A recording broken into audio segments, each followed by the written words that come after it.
एक लड़का gang rape से पैदा होता है और जब 27 साल बाद उसे ये पता चलता है कि वो गैंग रेप से पैदा हुआ, तो वो अपनी माँ के साथ हुए उस गैंग रेप का ऐसे बदला लेता है जिसको देखकर दुनिया वाले ये कहने लगे, हाँ इस बेटे ने अच्छा काम किया है।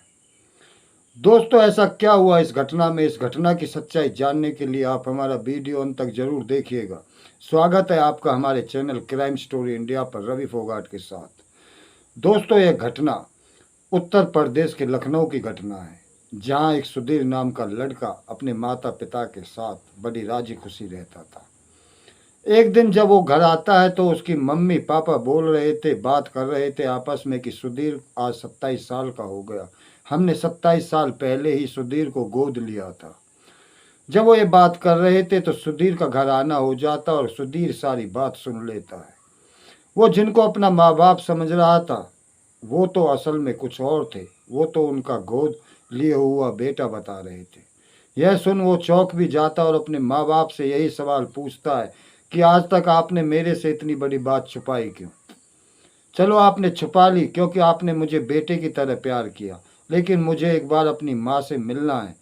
मुझे ज़रूर उसका एक बार एड्रेस दे दो ताकि मैं उससे सवाल कर सकूं कि उसने मुझे इतने छोटी उम्र में ही क्यों छोड़ दिया। इसके बाद वो उसकी जिद के आगे उसके माँ बाप टूट जाते हैं और उसको सारी घटना बता देते हैं कि बेटा, हमने आज से 27 साल पहले तुझे लखनऊ से गोद लिया और तेरी माँ फिलहाल गाजीपुर में रहती है। यह सुन वो बेटा गाजीपुर के लिए निकल जाता, क्योंकि उसके दिल में यह सवाल घर कर गया था कि उसकी माँ ने आखिर इतनी छोटी उम्र में उसको क्यों छोड़ दिया। वो यही सवाल जानना चाहता था। इसके बाद वो गाजीपुर पहुंच भी जाता और ढूंढते ढूंढते अपने उस माँ के घर भी पहुंच जाता है जो उसको एड्रेस बताया गया। इसके बाद वो अपनी माँ से मिलता है तो अपनी माँ को देखकर रोने लगता है और उसकी माँ उससे पूछती है कि बेटा, तुम क्यों रो रहे हो? मैं तो आपको जानती नहीं। तो वो सारा वाक्य अपनी माँ को बताता है। माँ, तूने ही मुझे आज से 27 साल पहले लखनऊ में एक औरत को गोद दे दिया और आप मुझे अब पहचान भी नहीं रही। चल, मैं उस टाइम छोटा था, लेकिन खून से तो अपने खून की तो देखते ही पहचान हो जाती है। तब उसकी माँ देखते ही उसको समझ जाती है, क्योंकि उसका नैन नक्शा अपनी माँ पे ही गया था। उसकी माँ उसको पहचान भी लेती है तो वो बताने से इनकार करती है कि बेटा, मैं ये बात आपको नहीं बता सकती कि मैंने आपको क्यों छोड़ा। लेकिन सुधीर की जिद के आगे वो टूट जाती है कि माँ, जब तक मैं मरूंगा मेरे दिल में ये जख्म रहेगा कि मेरी माँ ने मुझको आखिर क्यों छोड़ा। जब ये ऐसे सवाल के वो तीर छोड़ता है तो उसकी माँ उसके सवालों के आगे झुक जाती है और उसको सारी घटना बता देती है। सुधीर की माँ सुधीर को बताती है कि जब वो 12 साल की थी तो अपने जीजा और अपनी दीदी के साथ उनके गांव में रहा करती थी और उनकी दोनों की सरकारी ड्यूटी थी। जब वो स्कूल के लिए या अपने काम के लिए बाहर जाते तो मैं घर में अकेली रहती और पड़ोस में ही रहने वाले नक्की हसन और गुड्डू हसन, दो नाम के दोनों भाई, उनको जाते ही मेरे दीदी और जीजा को घर से जाते ही मेरे घर आ जाया करते और मेरे साथ गंदी हरकत करते और संबंध बनाते। मेरे और जीजा जैसे ही घर से निकलते, उनका निकलना होता और इनका मेरे घर में आना होता। ऐसे बार बार इनका कई महीने गुजर जाते हैं और इसी बीच मेरे पेट में एक बच्चा ठहर जाता है। सुधीर सारी घटना आंखें खुली देख रहा था, लेकिन वो चाह रहा था कि काश ये सपना हो, लेकिन ये सब सच था। इसके बाद उसकी माँ रोती हुई बताती है, बेटा, जब मैं गर्भवती हो गई तो मैंने अपने जीजा और अपनी दीदी को सारी बात बताई, तो वो भी गुस्से में उसके घर, नक्की हसन और गुड्डू हसन के घर डांट लगाने गए और पुलिस की धमकी देने गए। लेकिन वापस उन लोगों ने ही मेरे जीजा और मेरी दीदी को डरा धमकाकर और गोली मारने की धमकी देकर घर से भगा दिया। तभी मेरे दीदी और जीजा डर गए और मुझे वहाँ से लेकर लखनऊ आ गए। लखनऊ में तू पैदा हुआ और उसके बाद उसकी माँ बताती है कि सुधीर, तुझे पैदा होने के बाद मैंने और मेरे जीजा और मेरी दीदी ने यही फैसला लिया कि अभी उम्र छोटी है और अभी शादी भी होनी बकाया है। अगर शादी नहीं होगी, अगर ये बच्चा तुम्हारे साथ रहेगा तो। ये सब के दबाव के बाद वो अपने बेटे को बताती है कि मैंने तुझको गोद दे दिया।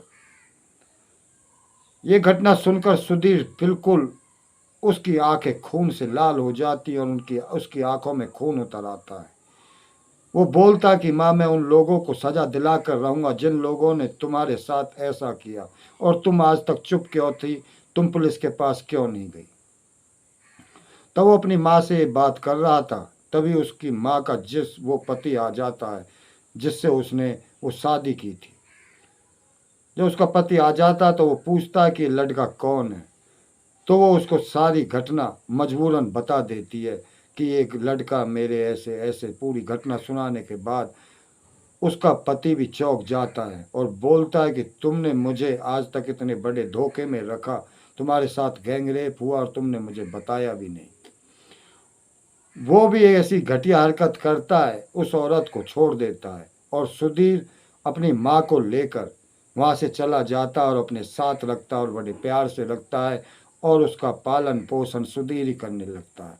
सुधीर कुछ दिन बाद ऐसा फैसला लेता है, वो अपनी माँ को लेकर पुलिस थाने पहुँच जाता है और पुलिस थाने में सारा वाकया लिखवा देता है और लिखित में शिकायत देता है। वो पुलिस को बताता है, जब 1994 में मेरी माँ 12 साल की थी तो वो अपने दीदी और जीजा के साथ लखनऊ में रहती थी और वहीं उधर की पड़ोस में रहने वाले नक्की हसन और गुड्डू हसन ने मेरी माँ के साथ ऐसे ऐसे बारी बारी कई महीनों तक बलात्कार किया। पुलिस भी देखकर हैरान थी, एक 27 साल का बेटा अपने माँ की ये गवाही दे रहा है। उसके हौसले की ताद देने के लिए थानेदार भी उस बेटे की पीठ थपथपाता है कि बेटे, तुम्हारे जैसे बेटे होने इस समाज में बहुत जरूरी हैं, जो अपनी माँ की उस गलती को छुपाने की बजाय उनको सजा दिला रहा है, क्योंकि इसके लिए बहुत बड़ा दिल और बहुत बड़ी हिम्मत चाहिए। और उस बेटे ने हिम्मत कर ली थी, उसको तो बस, क्योंकि उसमें उसकी माँ की कोई गलती नहीं थी, क्योंकि वो बहुत छोटी थी। इसके बाद पुलिस भी उसका केस लिख लेती है और पुलिस भी कार्रवाई में जुट जाती है और उन लोगों को अरेस्ट कर कर उनका डीएनए, लड़के का और उनमें से एक नक्की हसन का डीएनए उस लड़के से मिल जाता है। उन दोनों को तो अरेस्ट पुलिस कर लेती है और कानूनी कार्रवाई बढ़ाकर कोर्ट में केस दाखिल भी कर देती है और कोर्ट में केस चला हुआ कि इन दरिंदों को क्या सजा मिलेगी। लेकिन इस बेटे ने यहाँ एक साबित करके दिखा दिया, उसने उस बदनामी के डर के मारे चुप नहीं बैठा, उसने तो सिर्फ ये प्रण ले लिया कि मुझे तो उन दरिंदों को सजा दिलानी है जिन्होंने मेरी माँ की जिंदगी आज से 27 साल पहले खराब कर दी। दोस्तों, आपकी इस घटना के बारे में क्या राय है? समाज में कुछ घटना ऐसी होती है जो समाज में उजागर नहीं हो पाती, कुछ शर्म से, कुछ डर से, कुछ इज्जत के लिए। क्या ऐसा सही है? जिसके साथ जो गलत हुआ है वो गुनहगार नहीं है, लेकिन जिसने किया है वो गुनहगार है। इसलिए डरे नहीं, सचेत रहें, सावधान रहें और ऐसे लोगों को पकड़वाने के लिए आगे आए। दोस्तों, हमारा मकसद आपको डराना है, भगलाना नहीं। हमारा मकसद आपको सावधान करना है ताकि आप सचेत रह सकें और सतर्क रह सकें। दोस्तों, हम कल एक सत्य घटना के साथ फिर आएंगे। अगर आपको हमारी वीडियो अच्छी लगती हो तो इन्हें शेयर भी किया करें और चैनल को सब्सक्राइब भी करें। भाइयों, सब्सक्राइब जरूर करें। जब तक के लिए जय हिंद, जय भारत।